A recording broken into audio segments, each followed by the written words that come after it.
ने कर दी थी, किंतु जब उन्होंने स्त्री को बनाया तो उन्हीं परमेश्वर को पूरे 7 दिन और 7 रातें लग गईं,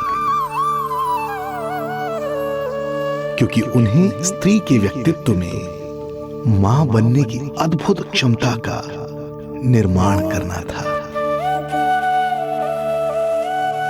जो अपने तन को असहनीय पीड़ा देकर उसमें से एक नए जीव को जन्म देती है, जो अपने रक्त को दूध बनाकर अपनी संतान का पोषण करती है। वो एक मां ही होती है।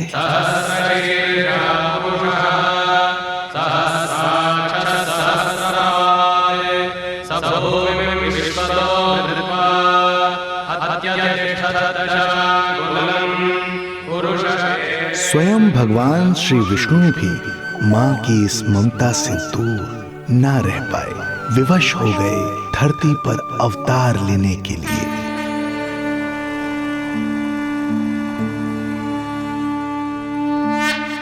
शांताकारं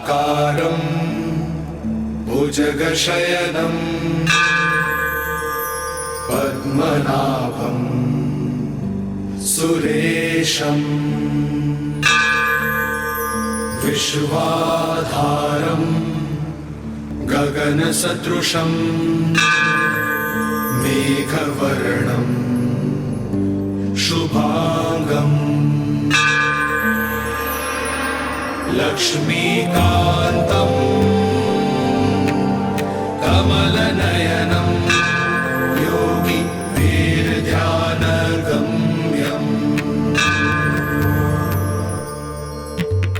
वन्दे विष्णुं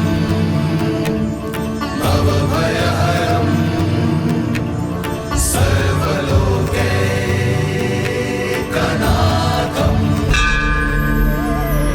वन्दे विष्णुं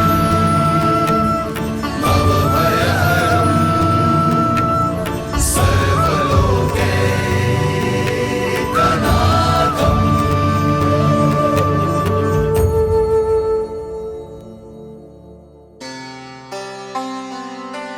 प्रणाम प्रभु। प्रणाम प्रणाम माता।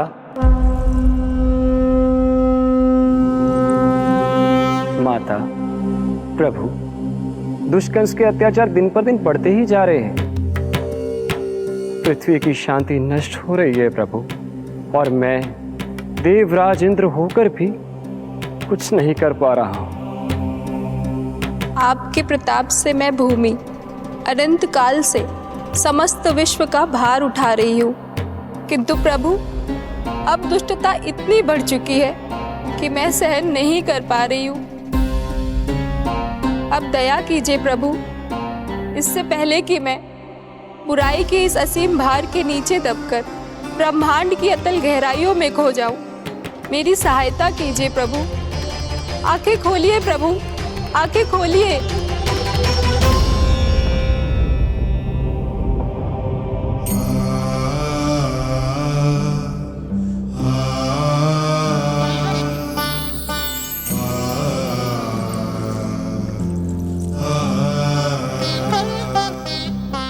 चिंता मत कीजिए, समय की पुकार को अनसुना नहीं करूंगा।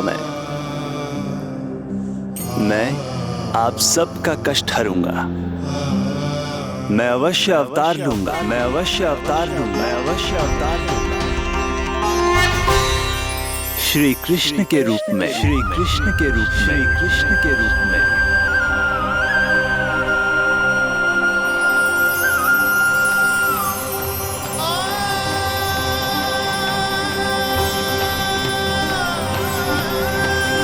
वसुदेवसुतं देवं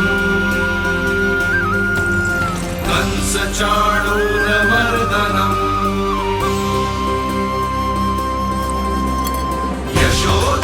यशोदपरमानन्दम्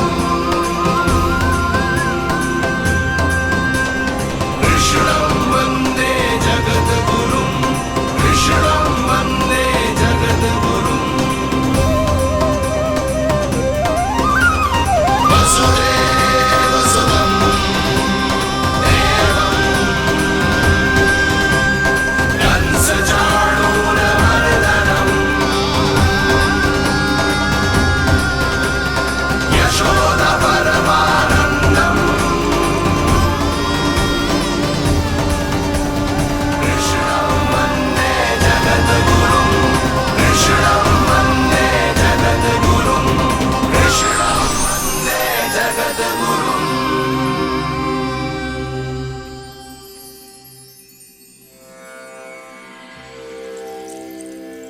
कंस का वध करूंगा, ऐसी परिस्थितियां उत्पन्न करूंगा जिनके कारण इस काल का सबसे बड़ा युद्ध होगा।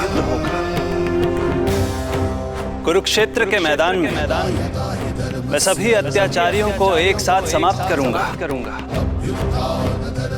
और इस प्रकार मैं भूमि देवी का भार अवश्य हल्का करूंगा। मैं धन्य हुई प्रभु। हम धन्य हुए प्रभु। किंतु ये सब मेरे अगले अवतार के प्रमुख कारण नहीं है। तो फिर प्रभु? मेरे अगले अवतार का सर्वप्रथम और सर्वप्रमुख कारण है मां के अलौकिक प्रेम का अनुभव करना।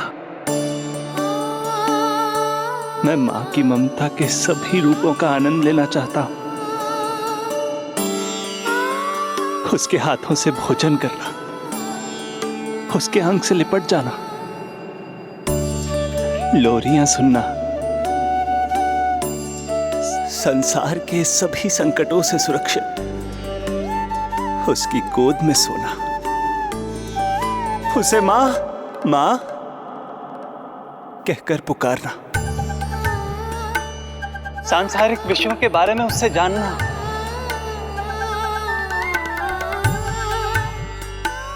और फिर कोई शैतानी कर उसके आगे आगे भागना, उससे डांट खाना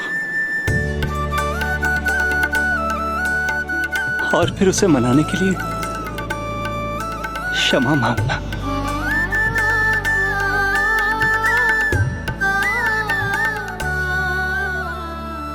कितना आनंद आएगा जब वो मुझे दंड देने के लिए मेरे पीछे पीछे दौड़ेगी और मैं उस डर से सभी दिशाओं में भागता फिरूंगा। और फिर जब वो थककर हाँफते हाँफते रुक जाएगी तो मैं स्वयं उसके पास जाऊंगा, उसकी ममता भरी गोद में समा जाऊंगा।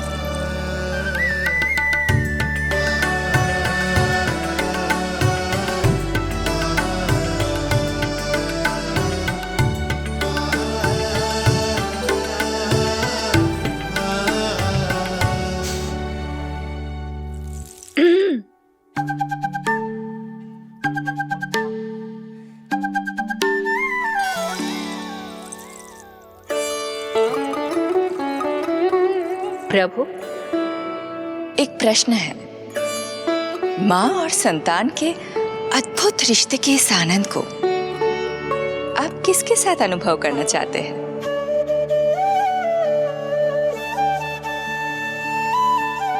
प्रभु, कौन है वो सौभाग्यशाली महिला जिन्हें आपने अपनी माँ के रूप में चुना है? वो महिला है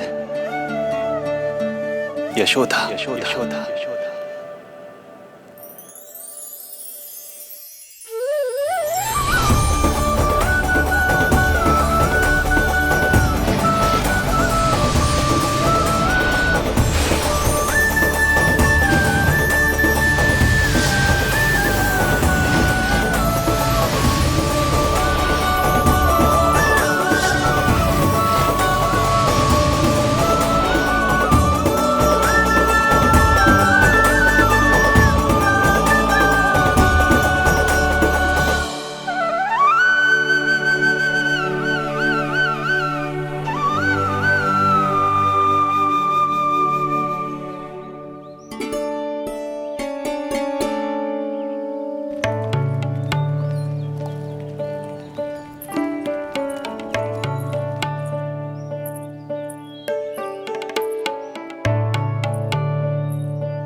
यशोदा आ जाएगो। आपके जैसा बड़ा ना है कि रास्ता ढूंढते हुए अपने आप घर लौट आएगो। बस 6 महीने का बालक है, अबोध है। हे नारायण, क्षमा करना, अपने पति देव से ऊंचे स्वर में बात कर ली मैंने।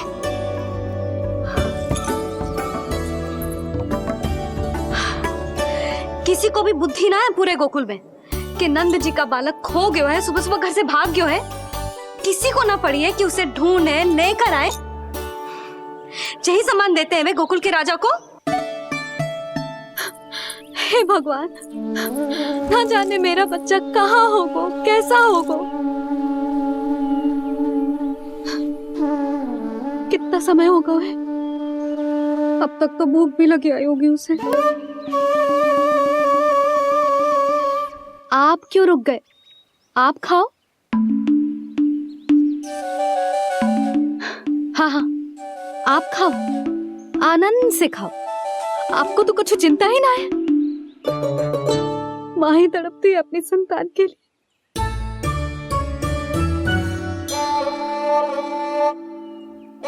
अब क्या खाली पेट काम पे जानो है?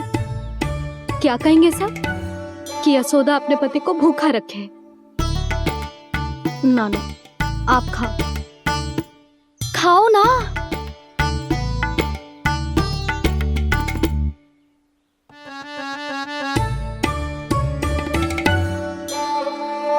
गुड़ के लड्डू कितने पसंद है उसे, कब से बना के रखे हैं। यशोदा, तुम स्वयं क्यों नहीं जाकर ढूंढती उसे?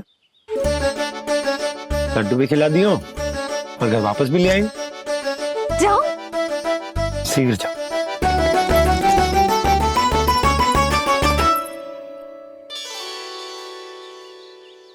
किंतु आप तो खाना खा रहे हो ना पतिदेव। वही तो, मैं खाना खा रहा हूं, परंतु वो भूखा है। तुम जाओ। वो तो भूखा है।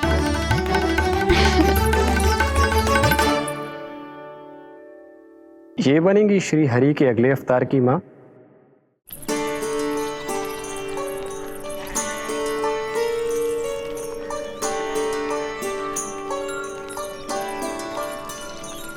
मेरे बच्चे को देखो है ना।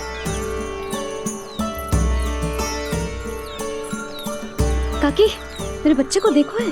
नहीं नहीं,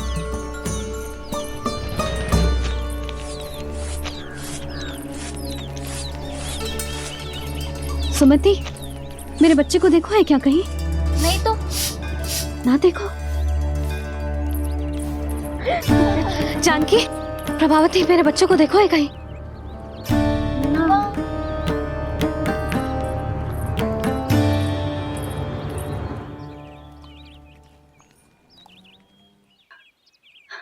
कहाँ है तू? देख, तेरी मैया कितनी चिंतित हो रही है, और तू है कि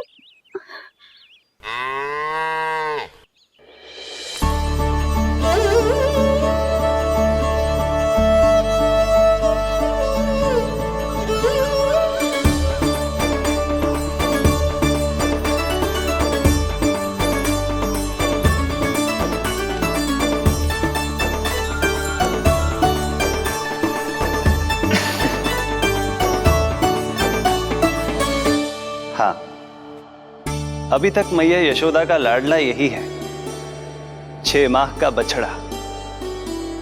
इसी पर ये अपनी सारी ममता न्योछावर करती हैं। तू फिर भाग गो। प्रतिदिन का काम होगा है तेरा।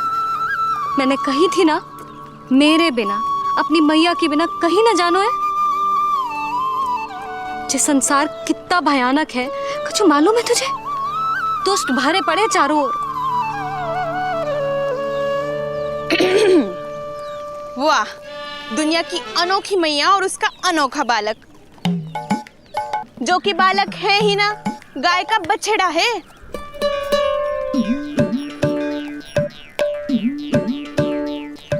सुलक्षणा, तुम्हारी जे दशा कौन ने की? और कौन ने? जे तुम्हारे सपूत ने कूद फाद के मेरे पूरे बगीचे का सत्यानाश कर दो है। मेरा रामू ऐसा कर ही ना सकता। जे क्यों आएगा तुम्हारे बगीचे में? रंग बिरंगे फूलों के लिए। फूलों के लिए? हाँ, जीप लपलपाती है इसकी मेरे फूलों के लिए। सुबह सुबह भाग के आ जाता हो इन्हें खाने के लिए। फूल खाने? सुलक्षणा, तुम्हें कछु वहम हुआ है। जे मेरा रामू है, जे फूल वूल क्यों खाएगो भला? अच्छा, तो फिर आप ही इसका मुंह खोलो और स्वयं देख लियो। हाँ तो ठीक है, असत्य के पैर ना होते जो अभी सिद्ध हो जाए वो। रामू मुंह खोल के दिखा। मैया की कहीं मानते हैं ना, मुंह खोल। रामू सुलक्षणा चाची को दिखा दे कि तूने उनके फूल ना खाए। चल मुंह खोल, मुंह खोल।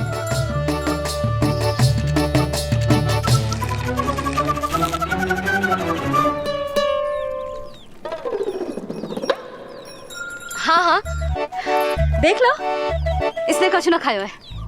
हाँ हम चल रहे हैं। अरे पर मुझे भी तो देख लेने दो। सुलक्षणा, मैं नंद देव की पत्नी हूँ, तुम्हें क्या लगता है मैं असत्य बोलूंगी? ना ना जशोदा जी, लेकिन आप तो सिद्ध करने वाली थी ना। हो तो गए हो सिद्ध। चल रामू, देर हो रही। अरे अरे वैसे रामू जी बहुत बुरी बात है, नंद जी का बालक चोरी कर दो। छी, जो अपनी वस्तु ना है उसे छूते भी ना है, समझ आई? जे करूंगी सुलक्षणा के यहाँ भरी टोकरी बेसन के लड्डू भिजवा दूंगी, प्रसन्न हो जाएगी। ये तो बड़ी चतुर है प्रभु। हाँ प्रभु, और जीवट भी है इनमें। बस यही देखा आप सबने? क्या आपने एक मां की चिंता नहीं देखी? प्रत्येक मूल्य पर अपनी संतान की रक्षा करने का स्वभाव नहीं देखा? या फिर असत्य भाषण करने पर अपनी भूल सुधारने की व्यग्रता नहीं देखी? कोई बात नहीं, मैं बताता हूं यशोदा क्या है। यशोदा पवित्रता की प्रतिमूर्ति है, विश्वास का आधार सुरक्षा की भावना है, ममता का मूर्त रूप है वो, वात्सल्य की गंगा है, भावनाओं का बहता हुआ निर्झर है। यशोदा अपने आप में परिपूर्ण है। यशोदा मां है। प्रभु, मां यशोदा निश्चित ही अद्भुत है। जिनके यहाँ आप पुत्र बनकर जाना चाहते हैं, उन्हें तो असाधारण होना ही है। किंतु प्रभु, आपके दिए हुए वचन के अनुसार आपको देवी देवकी का पुत्र बनकर जाना है, तो फिर आप एक ही जन्म में दोनों माताओं के पुत्र कैसे बन सकते हैं? आपका प्रश्न उचित है इंद्रदेव। पूर्व काल में प्रजापति सुतप्पा और उनकी पत्नी प्रश्नी ने मेरी घोर तपस्या की थी। उनके आग्रह करने पर मैंने उन्हें वरदान दिया था कि जब वो देवकी और वसुदेव के रूप में पृथ्वी पर आएंगे, तब मैं उनका अष्टम पुत्र कृष्ण बनकर जन्म लूंगा। पर मैया यशोदा के वात्सल्य प्रेम ने मुझे दुविधा में डाल दिया, क्योंकि वो भी तो पिछले जन्म से ही है ना। पिछले जन्म से?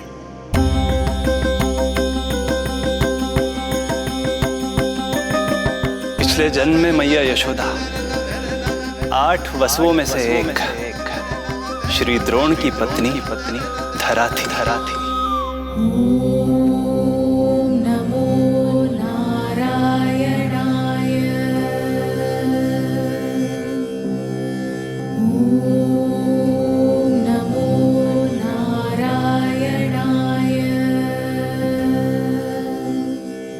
दोनों सहस्त्रों वर्षों तक निरंतर मुझे पुत्र रूप में पाने की मनोकामना के साथ घोर तपस्या करते रहे। अपने तप में वो दोनों इतने लीन थे कि प्रकृति की कोई भी शक्ति उनका ध्यान भंग नहीं कर पाई।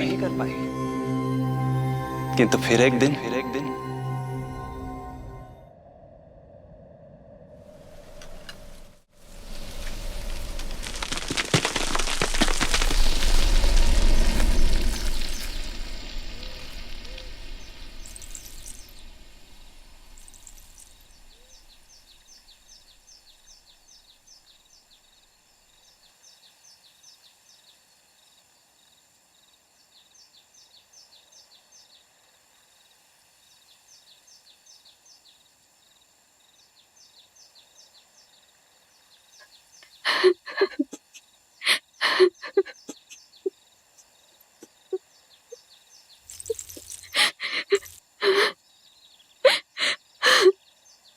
हमारे भक्ति में ऐसी क्या कमी रह गई प्रभु कि अभी तक आपके दर्शन का सौभाग्य नहीं मिला।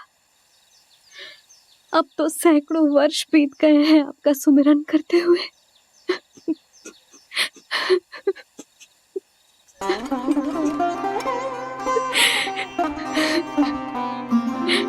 साचा सुमिरन सबसे हरि का, साचा है हरि नाम। साचा सुमिरन सबसे हरि का, साचा है हरि नाम। जिनकी कृपा से बन जाते हैं सबके बिगड़े काम, सबके बिगड़े काम। साचा सुमिरन सबसे हरि का, साचा है हरि नाम। आतुर है आंचल का उपवन, सुनने को पैजनिया छुन छुन।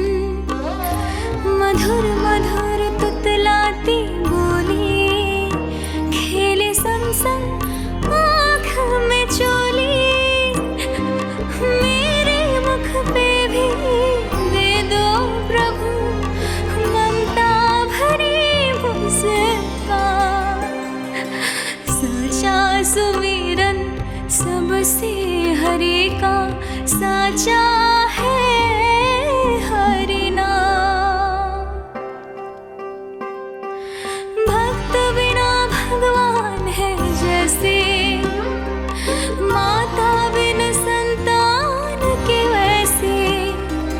हरि बिन मेरा जीवन सूना, भगवान लाज मेरी रख लो ना।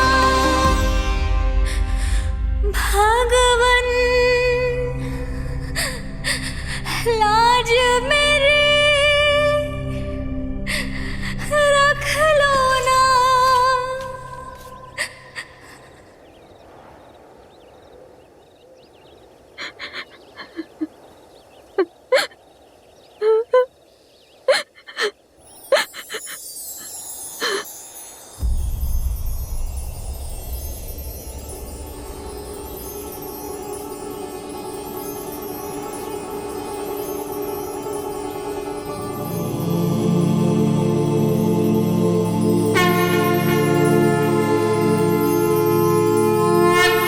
सशंख चक्रम सकिरीट कुंडलम सपीत वस्त्रम सरसीरुहे क्षणम। सहार वक्षस्थलशोभिकास्तुभम् नमामि विष्णु शिरसा चतुर्भुजम्।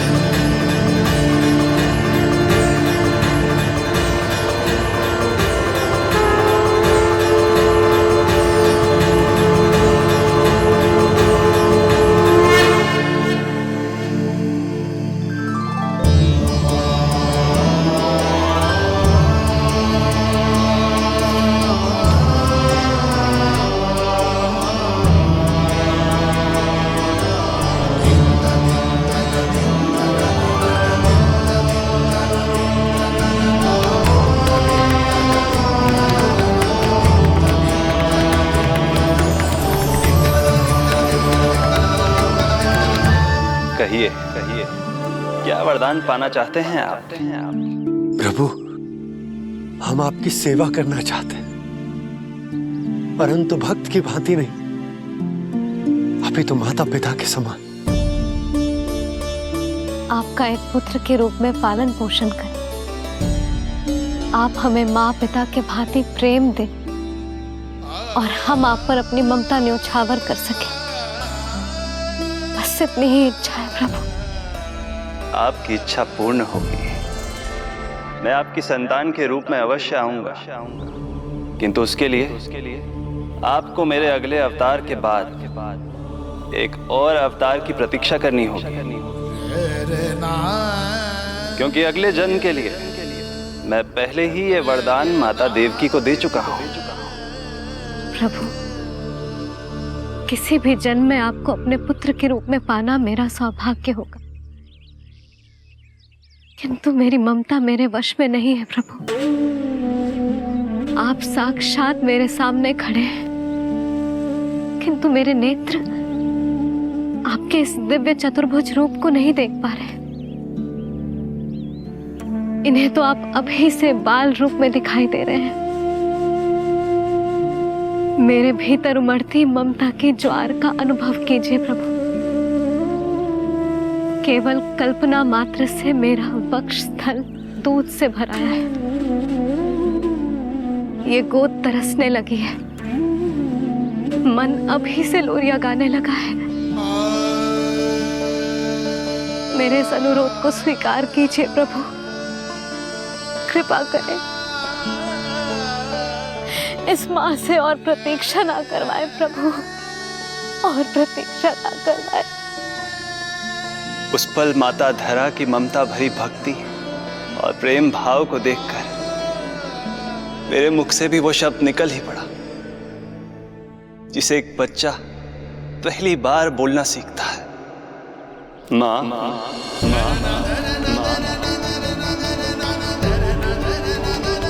अब ये प्रतीक्षा केवल आपकी ही नहीं, मेरी भी होगी, मेरी भी होगी। मैं भी तरसूंगा आपका पुत्र बनने के लिए, इस समय मैं विवश हूँ,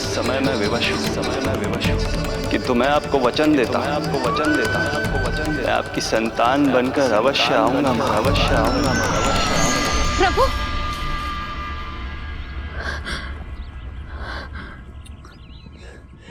धरा, भगवान ने हमारी पुकार सुन ली। वरदान तो सभी भक्तों को मिलता है, परंतु हमें तो हरि का वचन मिला है। वो आएंगे, अवश्य आएंगे। अब हमें केवल उस शुभ दिन की प्रतीक्षा करनी है। अब और प्रतीक्षा नहीं होगी मुझसे।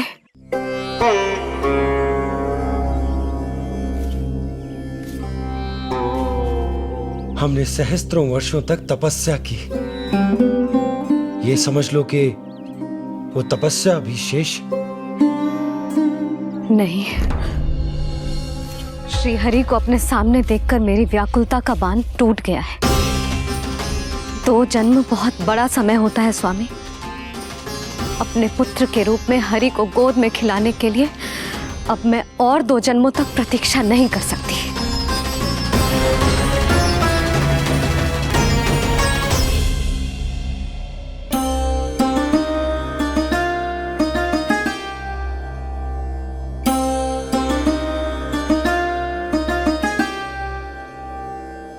व्यर्थ हरि बिन जग ये सारा, व्यर्थ हरि बिन जीवन धारा। पूजन वंदन व्यर्थ हरि बिन, व्यर्थ धरार जीवन धारा। वरुण देव विनती सुन लीजिए, तन मेरा निर्जल कर दीजिए। हरि के बिन सारा जल तन का सागर सा हो गया है खारा। प्रभु, माता धरा की तपस्या का तेज अत्याधिक है। प्रकृति के पंचतत्व, 5 महाभूत इनकी पुकार सुनने के लिए विवश है।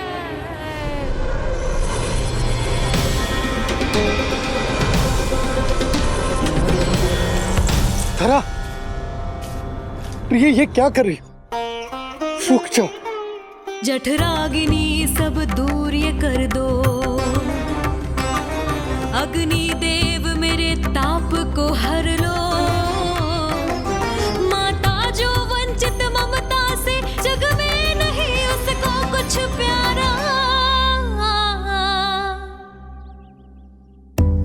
पूजन वंदन व्यर्थ हरि बिन व्यर्थ धरार जीवन धारा। प्रभु, यदि अग्निदेव अपना अग्नि तत्व वापस ले लेंगे तो इनकी पाचन शक्ति नष्ट हो जाएगी और जीवित रहने के लिए शारीरिक तापमान भी अति आवश्यक होता है। यदि वही विलुप्त हो गया तो धरा, तुम्हें मेरी सौगंध मत करो ये। हे भूमाता आकृति दाता, मिथ्या है ये माटी का ढांचा। माटी मुक्त करो इस तन से, जब ना मिला हरि का सहारा। प्रभु, भू तत्व ही तन को भार देता है, उसके बिना ये तो पूरी तरह से ढह जाएंगी। धरा, धरा, ये क्या हो गया? बस करो अब।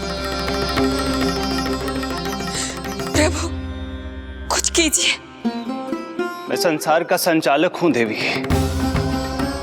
नियमों का पालन करने के लिए मैं भी बाध्य हूं। जो वचन मैं पहले ही माता देवकी को दे चुका हूं, यदि मैं चाहूं तो भी उसे तोड़ नहीं सकता।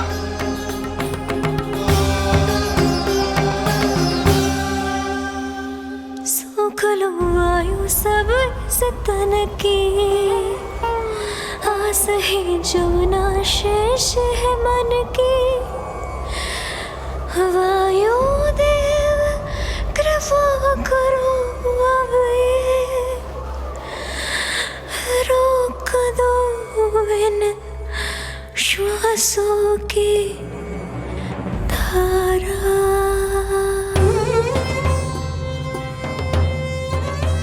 प्रभु, प्राण वायु के बिना प्राणों का बचना संभव नहीं।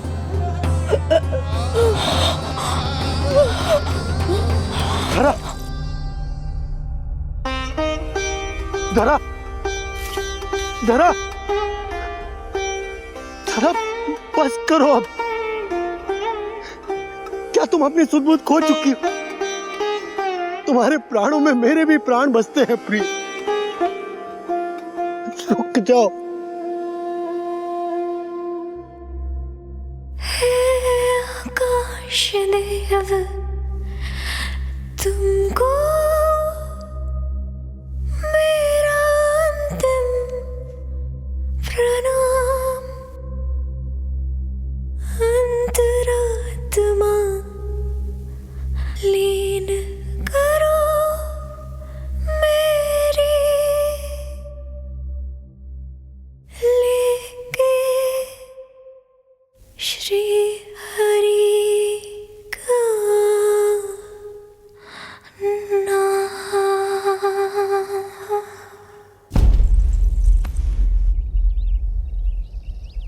धरा, धरा, धरा, ये क्या कर लिया तुमने? धरा, कोई है? कोई है? सहायता कीजिए। धरा, जल। धरा, तुम चिंता मत करना, मैं यही हूं। मैं 2 क्षण में जल लेकर आता हूं।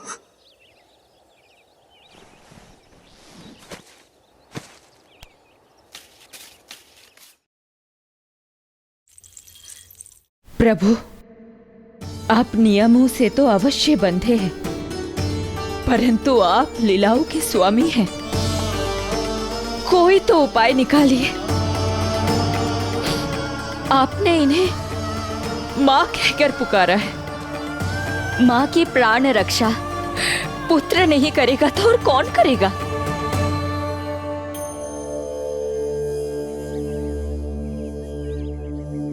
प्रेम ना जिसकी सीमा कोई, ना कोई आया की ममता के आगे विवश हुए भगवान,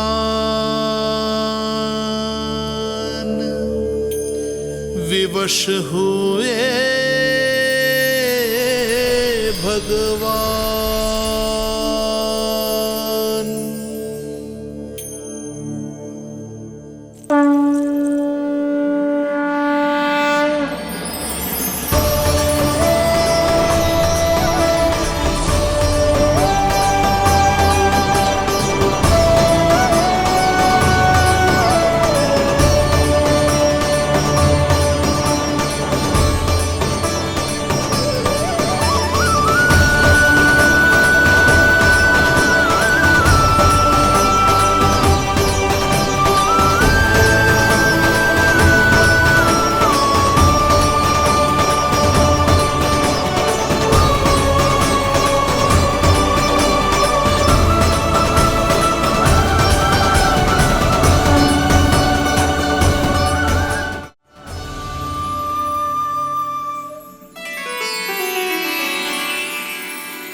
प्रभु नहीं, पुत्र कहो मां।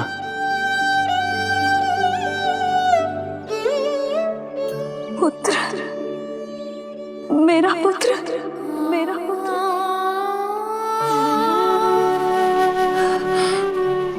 आज जैसे आपने मुझे अपनी गोद में लिटा रखा है, क्या कुछ ऐसा नहीं हो सकता कि शीघ्र ही मुझे आपको अपनी गोद में खिलाने का अवसर मिल जाए? आज तो मैं केवल मूर्छित हुई हूं, किंतु शीघ्र ही यदि मुझे आप पुत्र रूप में ना मिले तो मेरे प्राण चले जाएंगे। ऐसा ना कहो मां।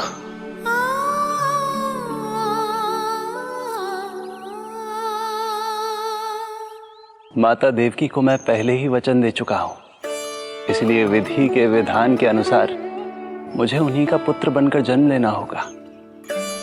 किंतु आपकी आतुरता का अनुभव करने के बाद अब मैं भी आपका स्नेह पाने से स्वयं को और वंचित नहीं रख सकता।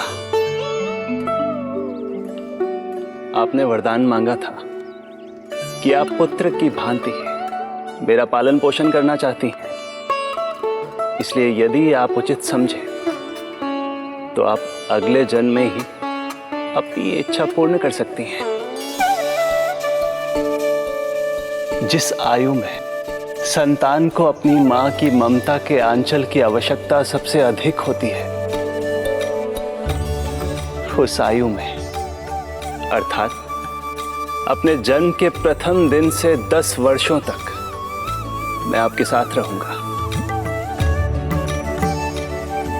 किंतु फिर मुझे अपनी जन्म देने वाली मां माता देवकी के पास लौटना होगा। ऐसा करने से मैं उन्हें दिया वचन भी निभा पाऊंगा और आपकी ममता का सौभाग्य भी प्राप्त कर पाऊंगा। यदि आपको स्वीकार हो तो।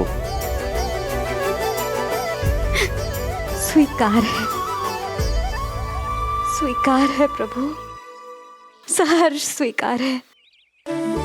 एक माँ और पुत्र का नाता केवल उसके कोख से जन्म लेने से ही नहीं बनता, ये नाता तो ममता से बनता है, और मैं अपनी ममता आप पर न्यौछावर करने के लिए आतुर हूं। यशोमती मैया के नंद लाला, यशोमती मैया के नंद लाला, यशोमती मैया के नंद लाला, यशोमती मैया के नंद लाला।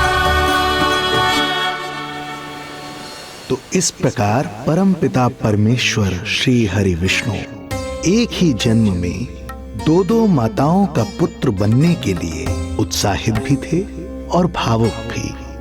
किंतु जगत माता श्री लक्ष्मी और अन्य सभी देवगण ये जानना चाहते थे कि श्री हरि ये अभूतपूर्व कार्य कैसे करेंगे। भगवान बोले, ये सब संभव होगा उसके कारण जो मेरे अगले जन्म की कथा का मुख्य पात्र है, कंस।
जब जीवन पर संकट हो तो अभिमान अर्थहीन होता है, जब प्राणों पर बनाए तो सम्मान स्वाभिमान सब निरर्थक होता है।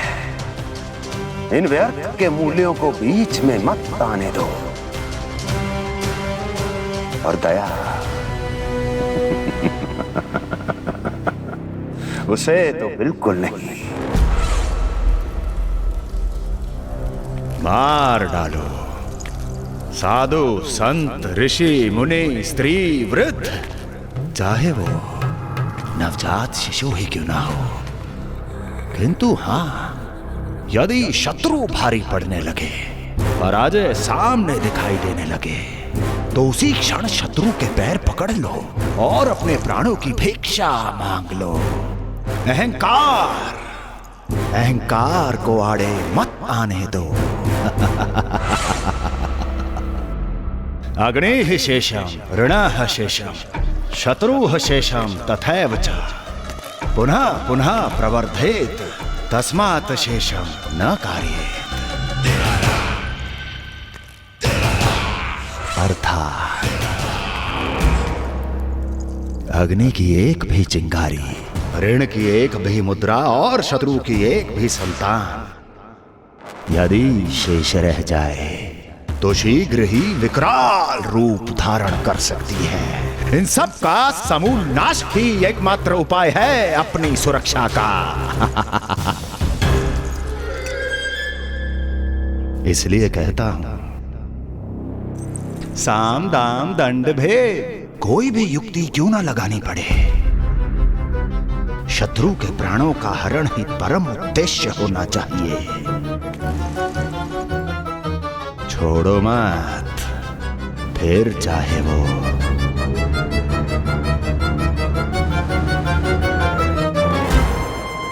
विष्णु ही क्यों ना हो।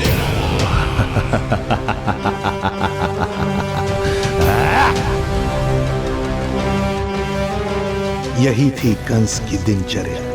वो प्रतिदिन स्वयं को स्मरण कराता था कि स्वार्थ के लिए किसी भी सीमा को तोड़ने में कुछ अनुचित नहीं है।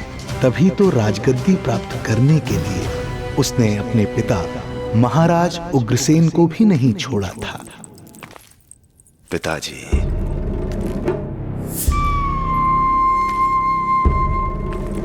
हो सके तो मुझे क्षमा कर दीजिएगा। कल्पना भी नहीं की थी कि मैं आपके साथ ऐसा व्यवहार करूंगा।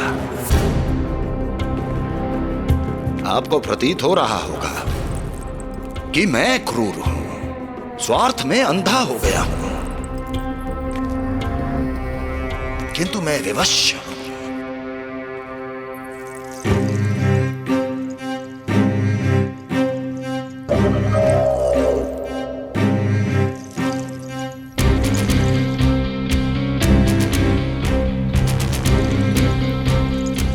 आज से सत्ता का ये भार अब मुझे उठाना पड़ेगा पिताजी, क्योंकि आप तो अत्यंत दयावान हैं।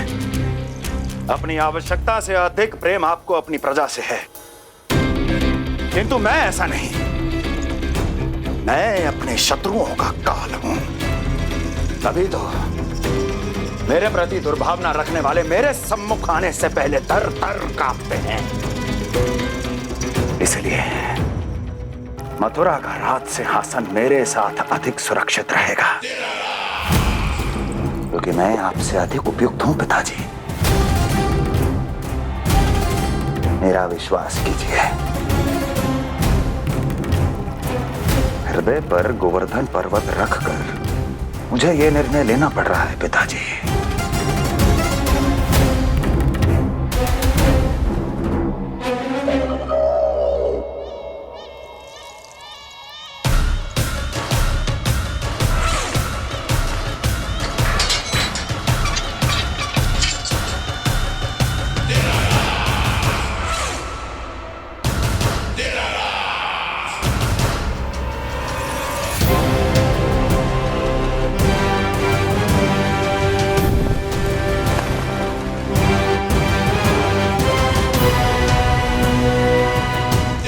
चाबी यमुना में फेंक देना। कोई कितना भी क्रूर, कठोर, राक्षस ही क्यों ना हो, किसी न किसी के लिए उसके हृदय में भी प्रेम उपजता ही है। कंस भी इस नियम का अपवाद नहीं था। इस संसार में एक जीवात्मा ऐसी भी थी जिसे वो स्वयं से भी अधिक स्नेह करता था, और वो थी उसकी लाडली बहन देवकी।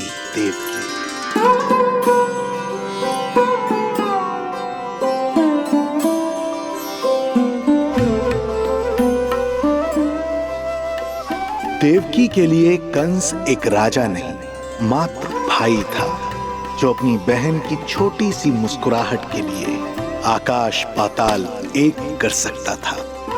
अत्यंत धूमधाम से उसने अपनी देवकी का विवाह यादवराज वसुदेव के साथ संपन्न करवाया। रुको।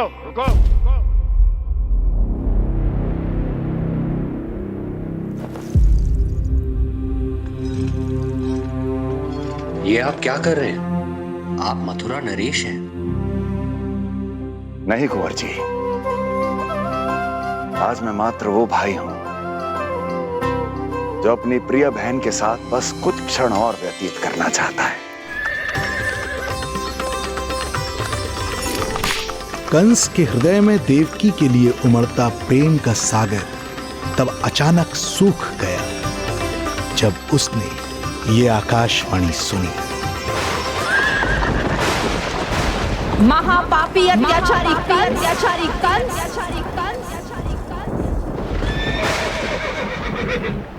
जिस देवकी को तू इतने प्रेम से ससुराल ले जा रहा है, वही तेरे अंत में सहायक होगी। तेरा काल तेरी प्रिय बहन के गर्भ से उसकी 8वीं संतान बनकर जन्म लेगा और तेरा विनाश करेगा, विनाश करेगा, विनाश करेगा।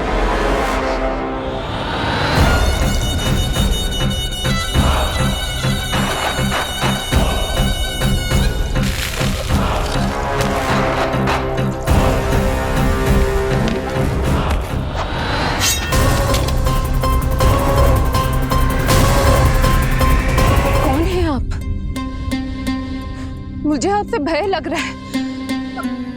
आप मेरे भैया नहीं हो सकते। सही कहा तूने। जो मेरे विनाश को जन्म दे उस कुल घातिनी से मेरा कोई संबंध नहीं। महाराज, रक्त के संबंध क्रोध की अग्नि में मत झुलसाइए।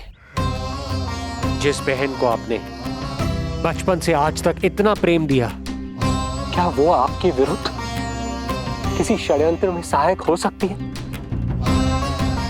भला हमारी संतान आपका विनाश क्यों करेगी? अपनी नवविवाहित बहन पर कृपा कीजिए महाराज। अपने पुरुषार्थ से आपने कितने असुरों को युद्ध में पराजित किया है। आज वो सब दरबारी बनकर आपकी सेवा करते हैं। ये महापराक्रमी कंस, यदि वो मायावी असुर आपको हानि नहीं पहुंचा पाए तो ये आपकी बहन आपका क्या बिगाड़ सकती है? दया कीजिए महाराज, दया कीजिए। आप बीच में मत पड़िए कुंवर जी। सुना नहीं क्या? इसकी 8वीं संतान मेरा वध करेगी। जब मां ही नहीं बचेगी तो 8वीं संतान के जन्म का तो प्रश्न ही नहीं उठता। यदि ऐसा है तो आप मुझे मार दीजिए। जब मैं ही जीवित नहीं रहूंगा तो देवकी की संतान होने की संभावना ही समाप्त हो जाएगी। अपने बहनोई की हत्या का पाप मैं नहीं कर सकता। और बहन की हत्या का पाप कर सकते हैं? जिसे जीवन भर प्रेम दिया है उसके प्राण लेने का अधिकार है मुझे। प्रिय भैया, यदि आपको इस विषय में इतना संदेह है तो आप हमारी 8वीं संतान के प्राण ले लीजिएगा। बल्कि 8वीं संतान ही क्यों, उसका जन्म होने तक हमारी सभी संतानों का वध आप स्वयं अपने हाथों से कर लीजिए। स्वामी, हे मथुराधिपति, मेरी पत्नी को प्राण दान दे दीजिए। मैं महाराज शूरसेन का पुत्र वसुदेव आपको वचन देता हूं, अपनी 8 संतानों को जन्म लेते ही स्वयं आपके सामने प्रस्तुत करूंगा। अपनी 8 संतानों को जन्म लेते ही स्वयं आपके सामने प्रस्तुत करूंगा।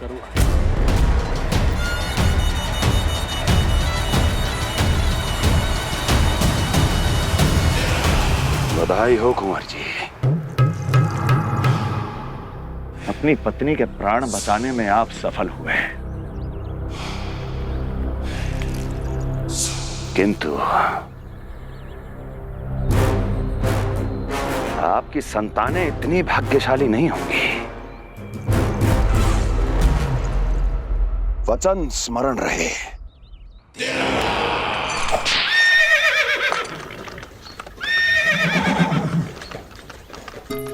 इस तरह रक्त की प्यासी कंस की तलवार की छाया में देवकी और वसुदेव का वैवाहिक जीवन प्रारंभ हुआ। जब कंस की निर्ममता और वसुदेव के वचन का यह दुखद समाचार गोकुल पहुंचा तो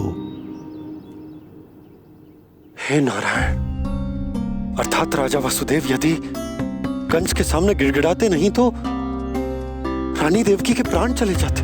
हाँ नंदराज, और अब वो दोनों कंस के महल में हैं, किंतु वो महल भी उनके लिए किसी बंदी गृह से कम नहीं है।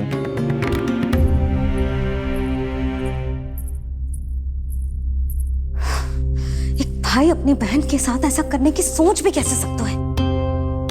मेरा बस चले तो दुष्ट कंस को मटके में डाल के इसे घोट के रख दूं, जैसे मलाई घोट के माखन निकाला जाता है।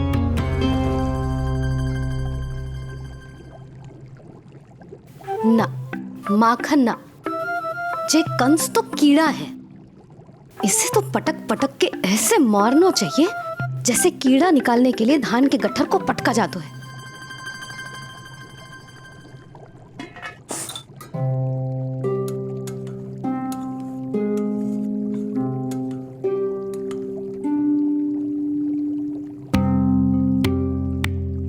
किंतु जब रोहिणी जिज्जी को पता चलेगा तो वो तो अपने आप को ही दोष देंगे, क्योंकि बालक ना होने के कारण उन्होंने ही वसुदेव जी को राजकुमारी देवकी के साथ दूसरा विवाह करने पर विवश किया था। हे ईश्वर, जिस सुख के लिए रोहिणी जिज्जी ने पत्नी जीवन का सबसे बड़ा त्याग किया था, जब उन्हें पता चलेगा कि वही सुख उस क्रूर कंस ने छीन के मटिया मेट कर दिया है, तो कितना कष्ट पहुंचेगा।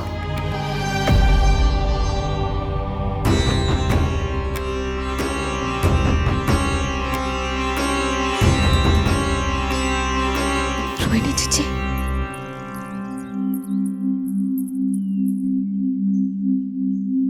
गोप नरेश, कृपया मुझे अपने भैया के पास ले चलिए।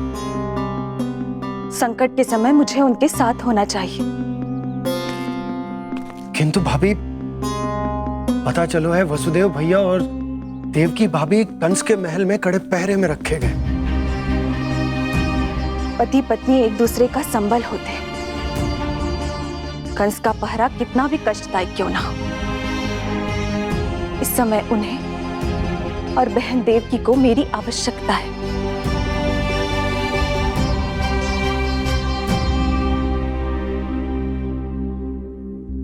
ये मेरी विवशता है कि यादव कुलदीपक होकर भी आपको इस महल में बंदियों की तरह रहना पड़ रहा है, और मैं कुछ कर भी नहीं पा रही। काश आपने मुझसे विवाह ही ना किया होता। तो क्या मैं अपने भाग्य से भाग पाता देवकी? पूर्व जन्म के कर्मों के फल स्वरूप जो हमारी नियति में लिखा है वो तो हमें भोगना ही है।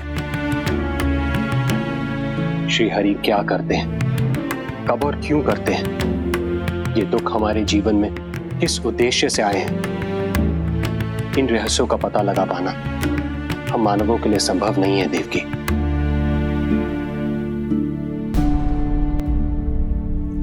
तो फिर चलिए यहां से भाग चलते हैं, कहीं ऐसे स्थान पर जहां भैया की छाया भी हम पर ना पड़ सके।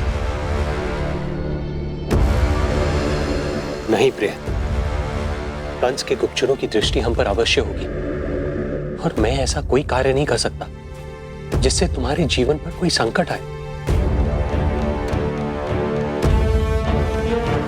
और मैंने उन्हें अपनी सभी संतानों को सौंपने का वचन भी दिया है। अपना वचन मेरे लिए प्राणों से भी अधिक महत्वपूर्ण है देवकी।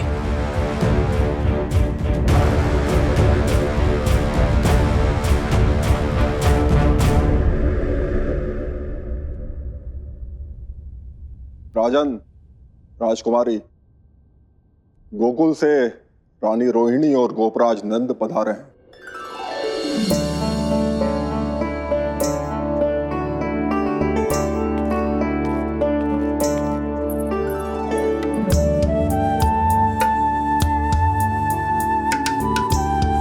स्वामी,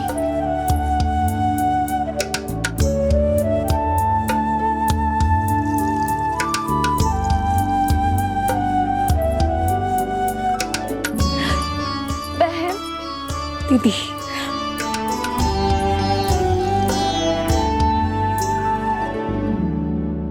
भाई नंद, जो आप हमारे लिए कर रहे हैं उसके लिए धन्यवाद शब्द बहुत छोटा है। मैं अपने भाग्य को स्वीकार कर चुका हूं। यदि यही श्री नारायण की इच्छा है तो यही सही।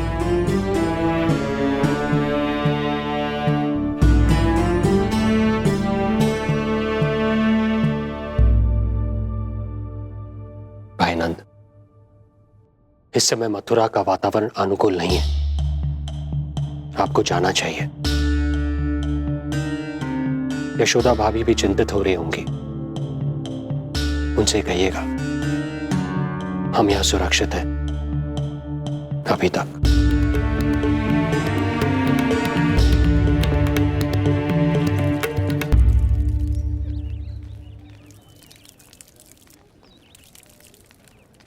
वसुदेव भैया का भाग्य पर भरोसा देख वे अपनी संतानों को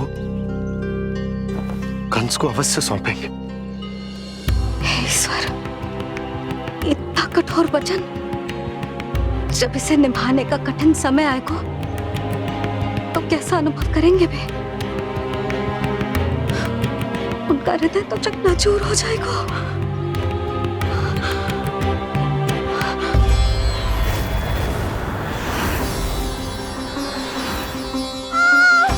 सब्र से सब ठीक हो जाएगा। देवकी, मैं महाराज शूरसेन का पुत्र वसुदेव आपको वचन देता हूं, अपनी 8 संतानों को जन्म देते ही स्वयं आपके सामने प्रस्तुत करूंगा।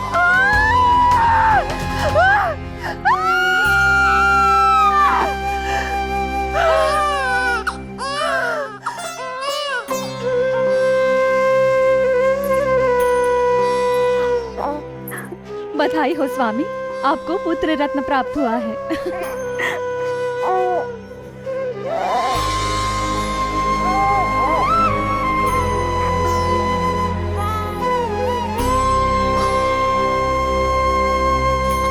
महाराज को पता चला तो क्या होगा?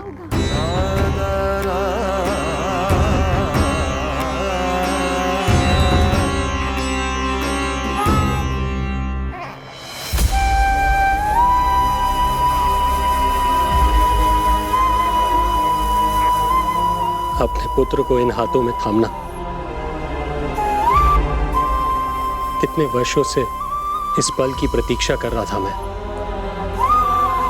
और आज जब यह पल आया है, मेरी आंखों में दुख के आंसू हैं। एक पिता जब प्रथम बार अपनी संतान को गोद में उठाता है तो सबसे पहले यह सोचता है कि उसे क्या नाम दूं, उसका सुनहरा भविष्य कैसे सुनिश्चित करे। किंतु मैं वो भाग्यहीन पिता हूं जो अपने पुत्र का भविष्य मृत्यु के अंधकार में डुबोने जा रहा है। मैं इसे नाम देकर क्या करूंगा?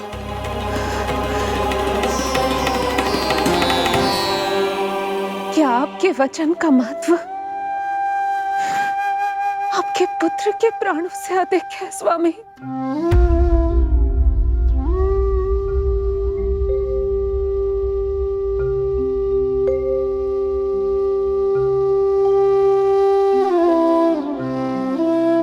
श्री नारायण का दूसरा नाम सत्य होता है देवकी। तुम ही कहो, मैं श्री नारायण से विमुख कैसे हो जाऊं? मुझे अपना वचन निभाना ही होगा। हृदय के टुकड़े टुकड़े क्यों ना हो जाए, मुझे इसे कंस तक ले जाना ही होगा।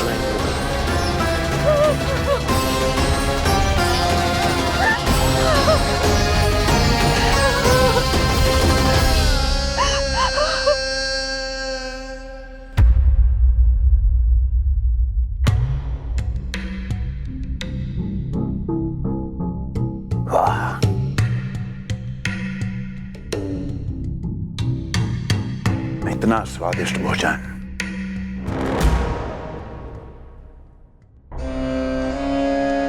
किसी विशेष इच्छा की पूर्ति के लिए मुझे सम्मोहित तो नहीं करना चाहती? मुझे पति के रूप में प्राप्त कर तो चुकी हो, अब प्राप्त करने को क्या क्या बचा है प्राप्ति? मैं प्राप्ति नहीं, अस्थि हूँ स्वामी। प्राप्ति तो छुई मुई बनकर वहां खड़ी है। आप सदैव अपने विषय में ही सोचते हैं। कभी मेरे और भी निहारा कीजिए, तभी तो मेरा नाम सही से स्मरण होगा आपको। मैं अपने विषय में ही सोचता हूं, तभी तो दसों दिशाओं में मेरे नाम का डंका बजता है, मेरे साम्राज्य का विस्तार होता है, तभी तो मेरा अस्तित्व है। अस्थि स्मरण रहे, तुम हो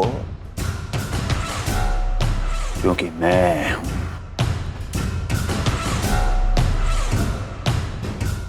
वन में यदि सिंह न हो तो उसके आश्रिति पर गीदड़ भी आक्रमण कर देते हैं। सिंह कभी अपने शत्रु को एक क्षण भी जीवित नहीं छोड़ता महाराज। आपने तो छोड़ दिया देवकी को।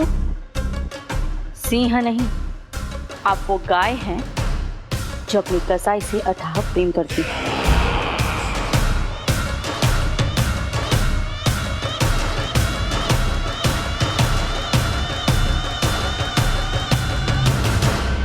सभी संतानों को जन्म लेते ही मेरे पास लेकर आएगा, ये वचन दिया है वसुदेव ने मुझे। तो फिर आया क्यों नहीं महाराज? प्रथम शिशु का जन्म तो हो चुका है।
कुल के यादव अपना वचन मिथ्या नहीं होने देते महाराज।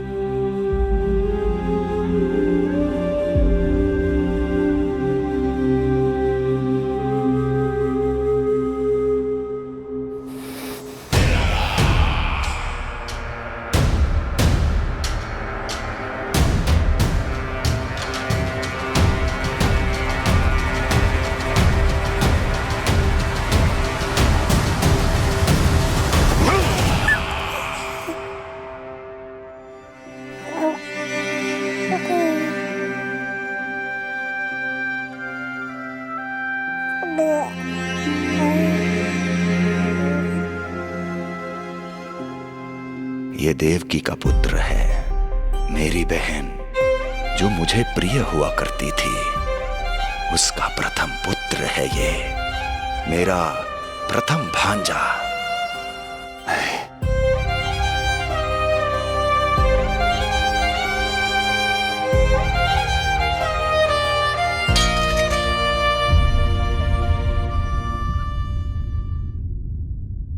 इसे वापस ले जाइए कुंवर जी।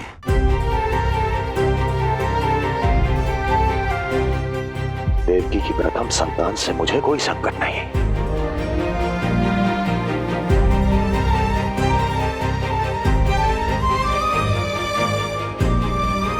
और आपको क्या लगता है कुंवर जी कि मैं कोई राक्षस हूं क्या?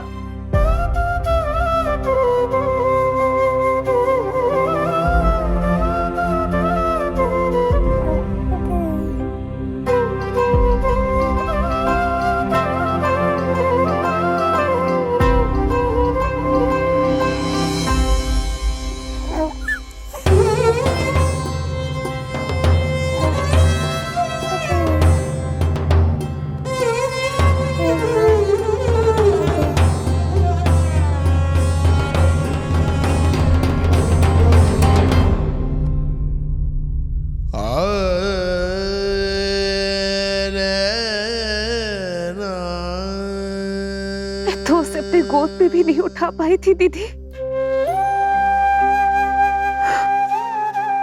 उसका वो सुकुमार मुख मेरी स्मृति से जा ही नहीं रहा। वो मधुर रुदन अभी तक मेरे कानों में गूंज रहा है। मैं तुम्हारी पीड़ा का अनुमान लगा सकती हूँ देवकी। मैंने उसे जन्म नहीं दिया था, फिर भी मेरे कान अभी तक उसके रुदन की ध्वनि सुन रहे हैं। क्योंकि ये अपनी माओ को पुकार रहा है। तुम्हारे भैया ने हमारे पुत्र को प्राणदान दे दिया देवकी।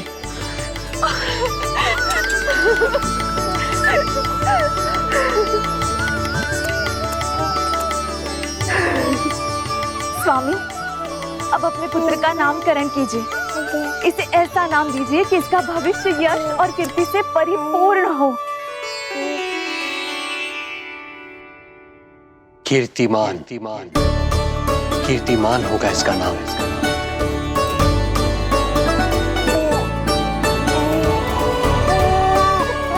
कीर्तिमान।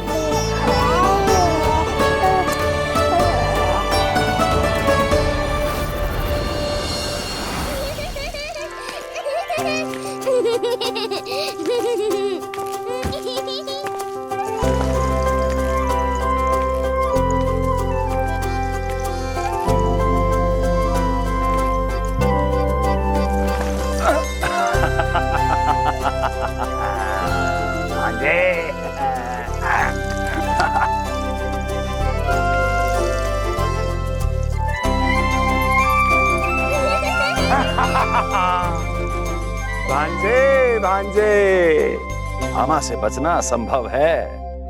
मामा जी, आपकी भुजाओं में कितना बल है, मुझे पीड़ा हो रही है। मेरा दूसरा हाथ पकड़ लीजिए। तुझे पीड़ा हो रही है? ये ले।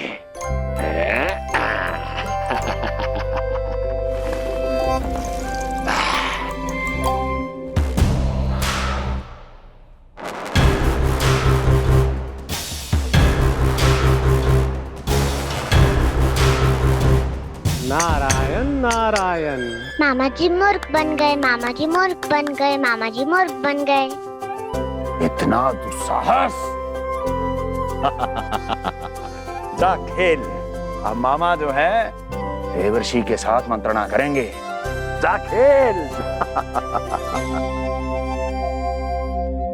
क्योंकि अत्यंत महत्वपूर्ण ना हो तो देवर्षि हमारे द्वार पर आने का कष्ट नहीं उठाएंगे।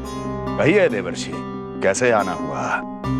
मैं तो बस आपको ये अद्भुत कमल पुष्प भेंट करने आया था महाराज। इसे देखते ही मुझे आपका स्मरण हुआ था। मानो ये मुझे पुकार कर कह रहा हो, मुझे महाराज कंस के पास ले चलिए। इसमें तो कुछ भी विशेष नहीं है देवर्षि। इसमें 8 पंखुड़ियां हैं महाराज, और 8वीं पंखुड़ी सबसे विशेष है।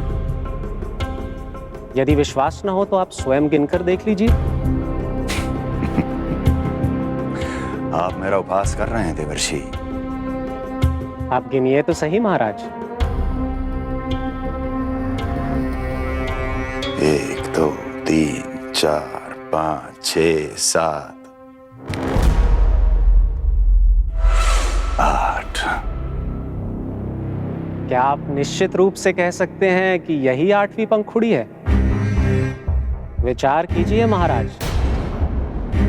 क्या आप बिना किसी शंका के कह सकते हैं कि कौन सी पंखुड़ी पहली है और कौन सी 8वीं? क्या आप पूर्ण विश्वास के साथ कह सकते हैं कि कौन प्रथम है और कौन अंतिम? फिर चाहे वो पंखुड़ी हो या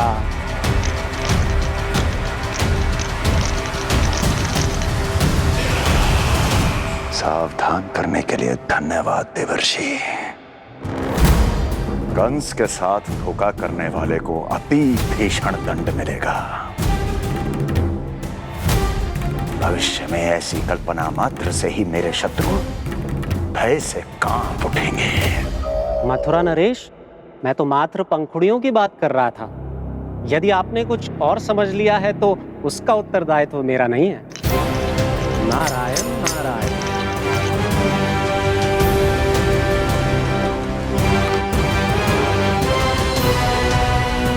विचार कीजिए महाराज, क्या आप बिना किसी शंका के कह सकते हैं कि कौन सी पंखुड़ी पहली है और कौन सी आठवीं?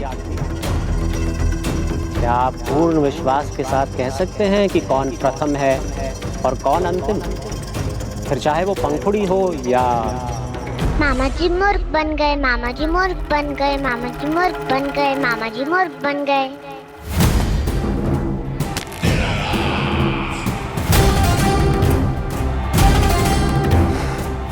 कंस को कोई मूर्ख नहीं बना सकता।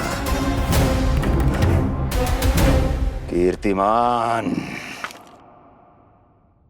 जी मामा जी। क्रोध काम लोभ मद मोह मत्सर, क्रोध काम लोभ मद मोह मत्सर, क्रोध काम लोभ। मामा जी मुझे दर्द हो रहा है।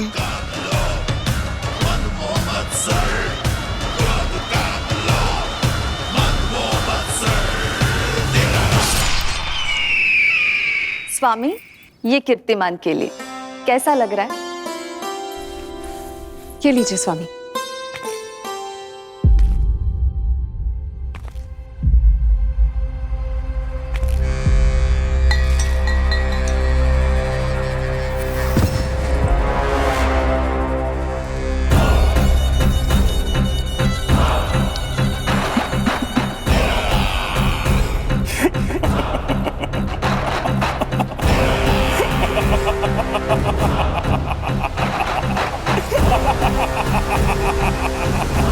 नेत्रों के सामने अपनी संतान की हत्या होते हुए देखना कितना पीड़ादायक रहा होगा ये दृश्य। किंतु प्रभु, यदि देवर्षि नारद कंस के हृदय में संदेह का बीज न बोते तो कंस ऐसा कभी नहीं करता। तो फिर उसे उकसाए क्यों देवर्षि ने? आप भूल गए देवराज, समस्त संसार में जो भी होता है मेरी इच्छा अनुसार ही होता है। यही प्रश्न नारद ने भी मुझसे पूछा था।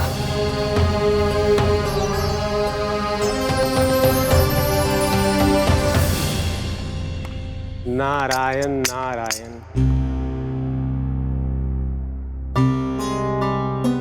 छोटे से बालक की इतनी निर्मम हत्या और माध्यम बना मैं। प्रभु, ये कैसी लीला है आपकी? अभी तो देवकी की 5 और संतानों की हत्या होना शेष है नारद। अब से कंस शिशुओं के जन्म लेते ही उनकी हत्या कर देगा। यदि जन्म के तुरंत बाद ही मृत्यु होनी है तो जन्म का लाभ ही क्या है प्रभु? यही विधि का विधान है नारद। कीर्तिमान और शेष 5 बच्चे श्रापग्रस्त हैं।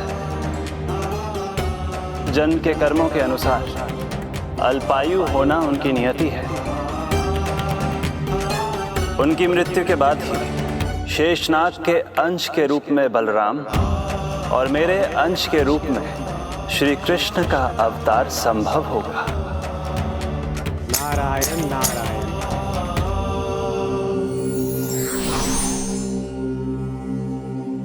देवकी के पुत्र एक के बाद एक जन्म लेते रहे और उनकी हत्या कर कंस अपने पापों की संख्या में वृद्धि करता रहा। नहीं! मत मारो! मेरा पुत्र! मेरा पुत्र!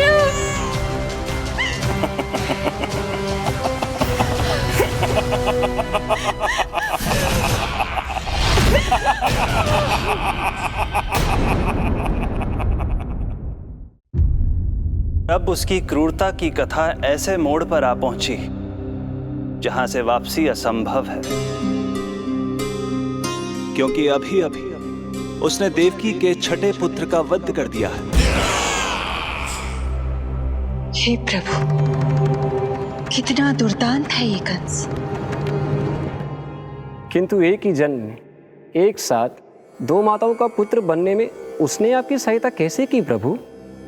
उसके भय ने उससे ये कार्य सहज ही करवा दिया देवराज। जन्म लेते ही माता देवकी के सभी पुत्रों की हत्या कर उसने मुझे विवश कर दिया है। अब जीवित रहने के लिए मेरे अवतार को माता देवकी की कोख से जन्म लेने के तुरंत बाद मैया यशोदा के पास गोकुल जाना ही होगा। और इस प्रकार कंस के कारण एक ही जन्म में दो माताओं का पुत्र बनने का आपका वचन सत्य सिद्ध होगा। आपकी लीला अपरंपार है प्रभु। आप सब अब निश्चिंत होकर जाइए। मेरे अवतार के जन्म होने की घड़ी अब निकट ही है। हम धन्य हुए प्रभु। हम धन्य हुए प्रभु।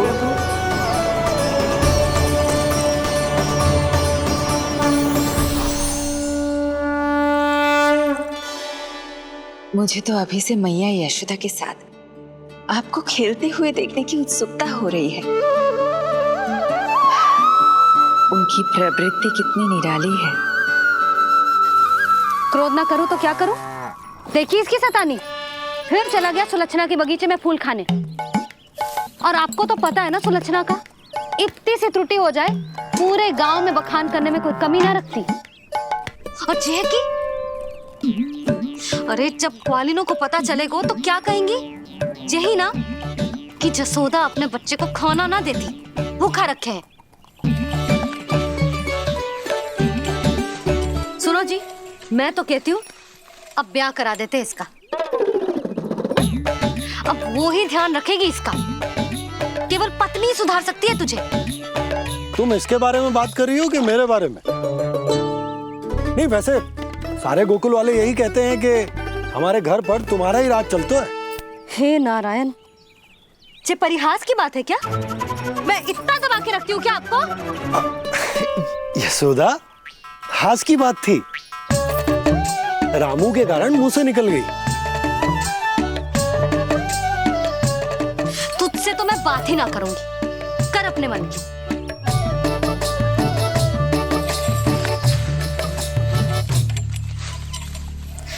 पता है तुझे कितना क्रोध आता है जब तू ऐसे बिना बताए घर से चला जाता है। प्रेम है जे मेरा, चिंता है मेरी। तुझे कुछ हो जाए तो अपना लल्ला माना है तुझे।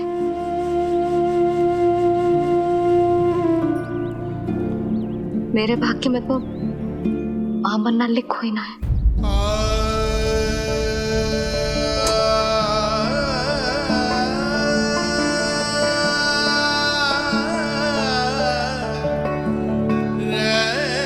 यशोदा,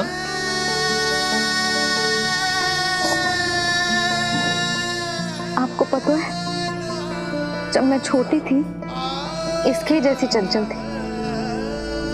गांव वाले कहते थे एक बार बड़ी हो जाएगी अपने आप ठहराव आ जाएगा। ना आयो। फिर बड़े बूढ़े कहने लगे चिंता की कछु बात ना है, एक बार शादी हो जाएगी सब ठीक हो जाएगा। ना हुआ। फिर सबन ने कही एक बार बालक हो जाने दो, गोद भर जाएगी अपने आप परिपक्व हो जाएगी। पर गोद तो भरी ना मेरी। बालक तो हुआ ही ना। उस पर जब जे भी भाग जाता है तो मुझे रह रह के यही स्मरण होता है कि कमी मुझ में ही है। मैं ही किसी बात का ध्यान न रख पाती। संभव है यही कारण से नारायण ने बालक ना दियो मुझे। यदि देते तो बहुत बुरी मैया बनती मैं। यशोदा, क्या होगा तुम्हें? कहाँ की बात कहाँ लेकर जा रही हो तुम?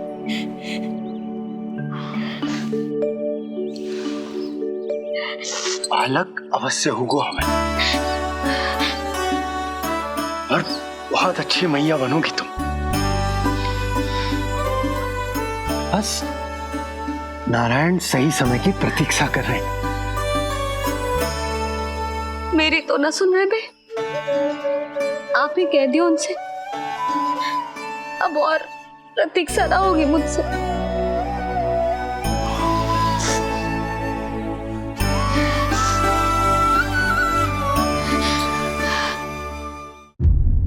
प्रतीक्षा तो अब मुझसे भी नहीं हो रही मैया।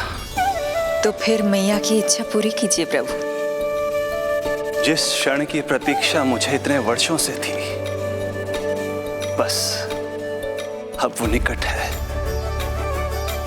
किंतु प्रभु, आपको तो माता देवकी का 8वां पुत्र बनकर जन्म लेना है, तो फिर 7वां पुत्र? धीरज रखिए, धीरज। आपको तो ज्ञात ही है, मेरे यहां देर है, अंधेर नहीं। मैं यहाँ तुम दोनों पर आश्रित हूँ यशोदा। भोजन, सुरक्षा, परिवार का अपनापन सब कुछ दिया है तुमने मुझे, किंतु मेरा दुख मुझे एक क्षण भी चैन लेने नहीं देता। मेरे स्वामी और बहन देवकी कितने ही वर्षों से कंस की काल कोठरी में बंदी है। दिन रात नियति के शाप को सहन करने के अतिरिक्त और कोई उपाय नहीं है उनके पास। ऐसे में मैं सुख की सांस कैसे लूं? कीर्तिमान की हत्या के बाद मेरी सुरक्षा के लिए मेरे स्वामी ने मुझे यहाँ भिजवा दिया, चुपचाप। किंतु मेरा हृदय तो वही छूट गया यशोदा। इससे तो अच्छा होता कि मैं भी उसी कारागार में होती, मेरे स्वामी और बहन देवकी का दुख तो साझा कर पाती। अपनी 6 संतानों को कंस के हाथों मृत्यु के गोद में जाते देखा है उन्होंने। अब तो मुझे उस क्षण की कल्पना से भी डर लगने लगा है, जब देवकी अपने 7वें पुत्र को अपने गर्भ में धारण करेगी। भय से भविष्य नहीं टलता, होनी होकर ही रहती है। समय बीता और देवकी के गर्भ में 7वें पुत्र का आगमन हुआ। क्या इसका भी भविष्य वही होगा जिसके भाइयों का हुआ था? इस बंदी गृह की दीवारें, प्रत्येक ईंट, प्रत्येक पत्थर, यहां तक कि यहां की वायु भी उस कंस की बंदी है। अब तक तो उसे सूचना भी मिल चुकी होगी। वो निर्दयी, क्रूर प्रतीक्षा कर रहा होगा कि कब तुम्हें प्रसव हो और कब उसकी तलवार हमारे नन्हे शिशु, हमारी 7वीं संतान का रक्त पिए।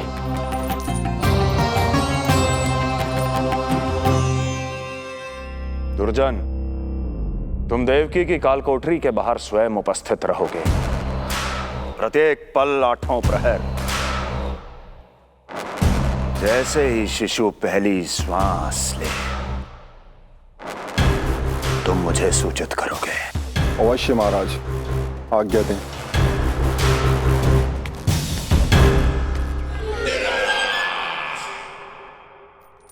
कुछ कीजिए स्वामी, कुछ कीजिए। मैं नहीं चाहती कि ये अपनी प्रथम श्वास इस बंदी गृह में ले। देवकी, विवशता से मेरा कलेजा भी फटा जा रहा है, किंतु इस काल कोठरी में बंद मैं कर ही क्या सकता हूं? किंतु इस सृष्टि के पालनहार, जगत के नियंता श्री हरि तो कर सकते हैं, तो फिर क्यों नहीं करते वो कुछ ऐसा कि कम से कम मेरी इस संतान का अंत उतना दुखद ना हो जैसा अन्य संतानों का हुआ था। क्यों नहीं करते वो कुछ हरि, क्यों नहीं करते? बताइए ना स्वामी, क्यों नहीं करते वो, क्यों नहीं करते? जो देवी भविष्य में मेरी मां बनने वाली है, उनकी करुणा भरी पुकार को मैं व्यर्थ कैसे जाने दे सकता हूं? कंस के राक्षस तत्व के अंत के लिए ऐसी माया की आवश्यकता है जो मेरी लीलाओं को क्रियान्वित भी कर दे और उसे भनक भी ना पड़े। ऐसी क्षमता और माया किसके पास है प्रभु?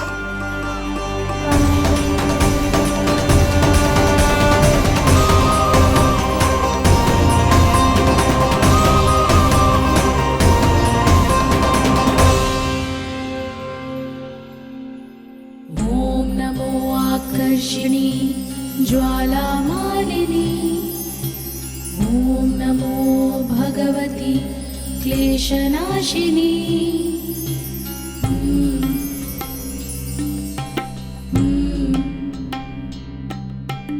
ओम नमो योगमाये सर्वमोहिनी। ओम नमो योगमाये आज्ञा दीजिए प्रभु। माता देवकी का गर्भपात करके उस संतान को रानी रोहिणी के गर्भ में स्थापित कीजिए देवी।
योग माया ने अपना कार्य पूर्ण किया।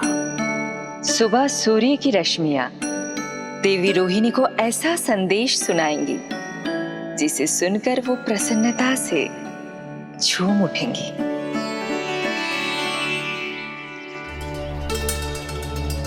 यादव कुल के नए राजकुमार के आगमन पर बहुत बहुत शुभकामनाएं रानी।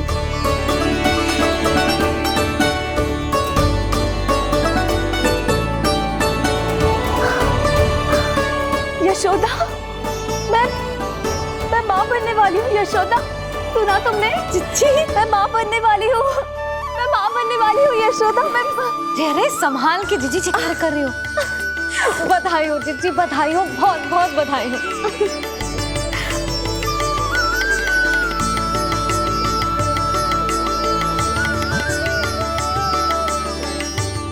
विधि का विधान भी विचित्र होता है।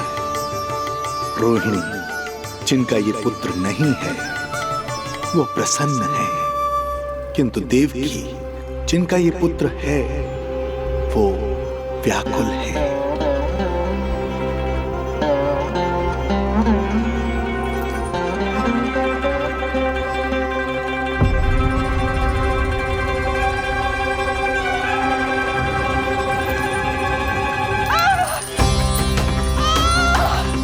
क्या हुआ देवकी? तुम ठीक तो हो? स्वामी, स्वामी मेरा पुत्र, स्वामी हमारा पुत्र चला गया। स्वामी हमारा पुत्र चला गया। धीरज धरो देवकी, संभव है यही श्री हरि की इच्छा हो। किंतु मैंने उनसे ये तो नहीं मांगा था ना स्वामी। मैंने कहा था हमारा पुत्र यहाँ श्वास न ले, इसका ये अर्थ नहीं था। क्यों किया नारायण ने ऐसा? क्यों किया?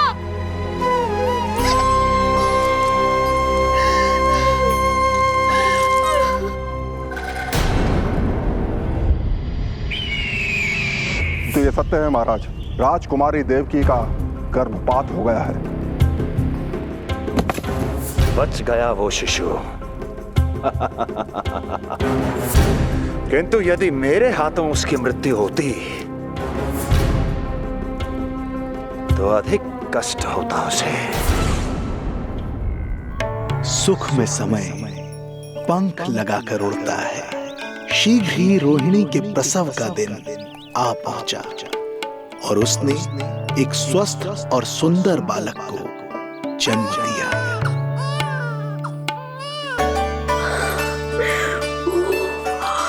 लो जिज्जी, संभालो अपने लल्ला को, जी भर के निहार लो इसे।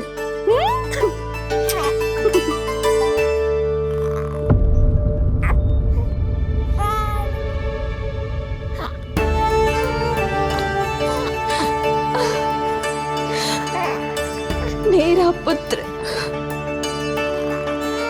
राजकुमार,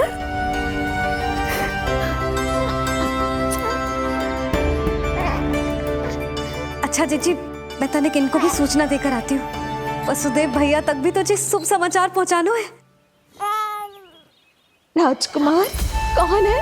हाँ, गोकुल का राजकुमार है। हाँ, गोकुल का राजकुमार है, मेरा बच्चा। बल तो इतना है कि पूछो ही मत आप। एक बार उंगली पकड़ लेना तो उसके बाद छुड़ाना अत्यंत कठिन हो जाता है। और दृष्टि ऐसी कि एक बार में मन मोह ले।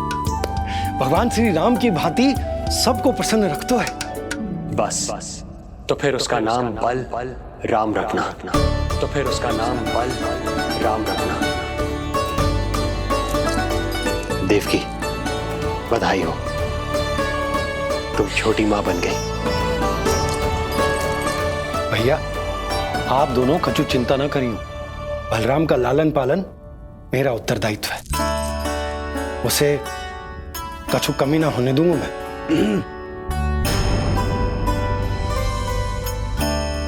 मुझे चलना चाहिए। कितने वर्षों बाद तुम्हारे कारण शुभ समाचार मिला है हमें। श्री नारायण हमेशा तुम पर कृपा बनाए रखें।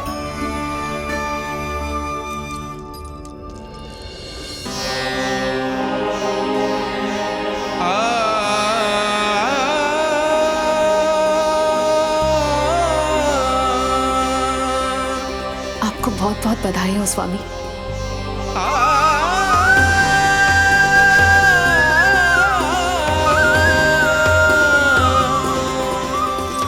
देवकी, क्या हुआ?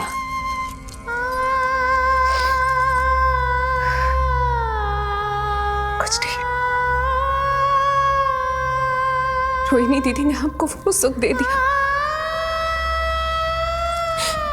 जो मैं कभी ना दे सकी। उन्होंने आपको संतान दे दी, किंतु मैं देवकी,